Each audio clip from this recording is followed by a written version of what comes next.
Greetings all. Welcome to week 3.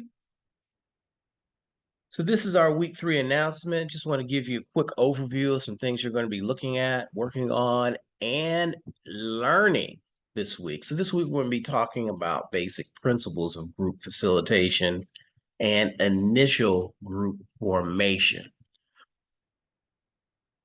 So this week we're going to be looking at how do we introduce basic skills for group facilitation and intervention.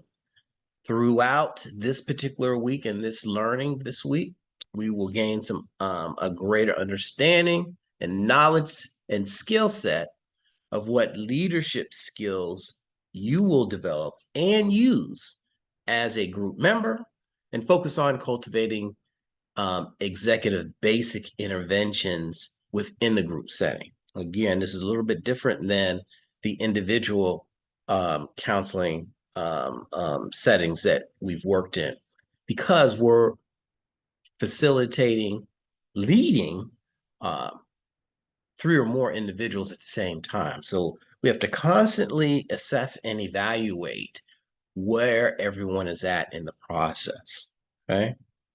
We're also going to look at how we begin to apply these specific skills, working specifically with military and first responder populations.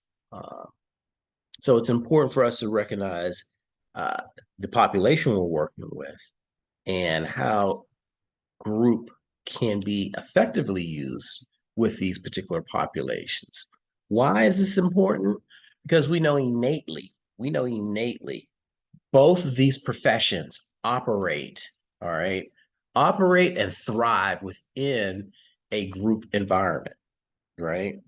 A group environment, at the very minimum, a partnership environment, because these individuals have their back when they're in the field. So group can be a very powerful experience when employed appropriately with this particular population as well. So again, our objectives this week, we're going to be focusing on principles of facilitating interventions in group settings. I'm going to analyze our leadership skills and how that impacts the formation of groups, particularly in the initial setting. And then we're going to relate specific interventions techniques to our military and first responders population as we facilitate groups. And then finally, we're going to recognize basic group structure, timing, and flow. Our readings this week are going to be chapters 4 and 5. And then we're also going to be reading the article from the Storino and Sullivan article entitled Moral Injury, Coherence and Spiritual Repair. And then also the article from Journal of Trauma on comparing the outcomes of women only and mixed gender intensive post-traumatic stress disorder treatments for female veterans. In regards to our assignment specifically, once again, we will have our weekly discussion, all right, weekly discussion. And within the weekly discussion, be mindful. We have typed in, I should say, we have typed in our responses, but be mindful. You're not limited to just typing your responses in. You certainly can use media or audio to speak your response or even record your response. So let's be mindful about that in addition to actually writing your response.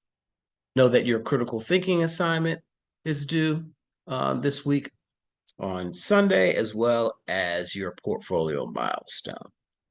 As always, if you have questions, comments, and concerns, please don't hesitate to reach out to me. Office hours are Wednesdays from noon to 1.